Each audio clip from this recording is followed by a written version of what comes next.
Goldman Sachs released a report talking about the impact of AI on economic growth, and it didn't talk about India's future in the AI space in a very optimistic manner.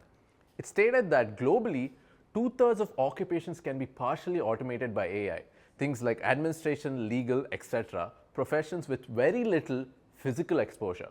Construction or maintenance will be automated by AI only around 4 to 6%. When it came to India, it stated that only a little about 10% of the jobs would be automated by AI.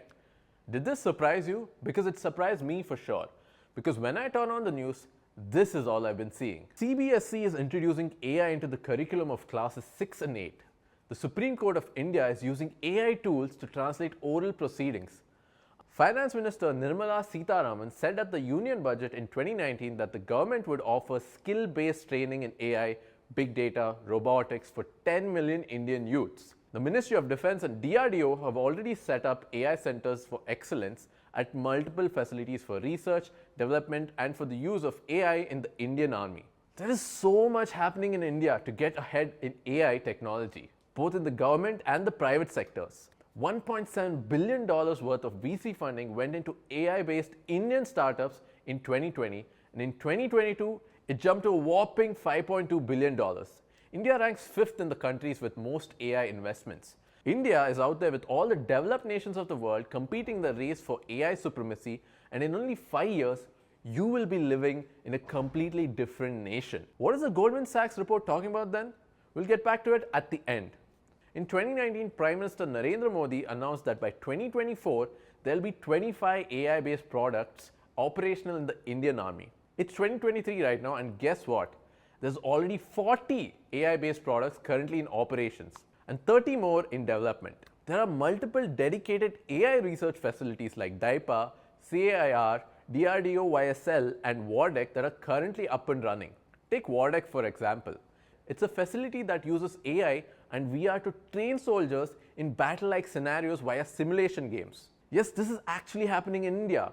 Moreover, the Indian defense is already using AI-powered tech in facial recognition, language translation, remotely operated weapon stations, robot mine detections, and intrusion detection systems. We've actually done a deep dive video on how AI is being integrated into the Indian defense system and how you as an engineer can get a job building defense tech. So if this domain interests you, you should definitely go check it out right here. Number 2, education. As mentioned initially in this video, CBSE is taking AI very seriously by introducing it into the curriculum. This basically understates that the government of India sees AI and coding as critical skills to have going forward. But speaking about the education sector at large, there are many ways AI will have a strong impact. What AI does best is automating seemingly redundant and time-consuming tasks like clerical work, for example. Did you know that the teachers and professors at school and universities spend around 40% of their time just doing paperwork, like filing mark sheets, reports, taking attendance? All of this can be automated, which frees up the educator's time to focus on one thing only: teaching. Another area is that of personalized education.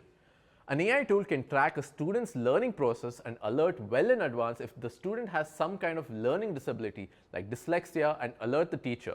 The teacher can then make a personalized roadmap for such students with the help of AI tools and progress much faster. Think of AI as a medium in between the teacher and the student. The pandemic has already enabled classrooms to go from physical to digital.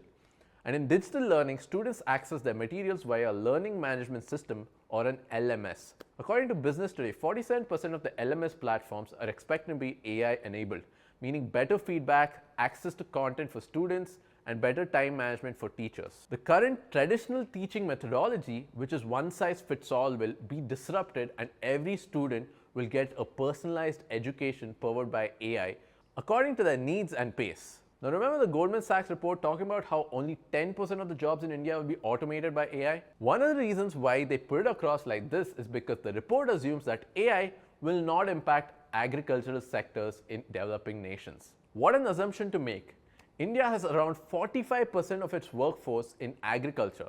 Despite the impact of the COVID pandemic in the last 2 years, the agriculture sector experienced 3.4%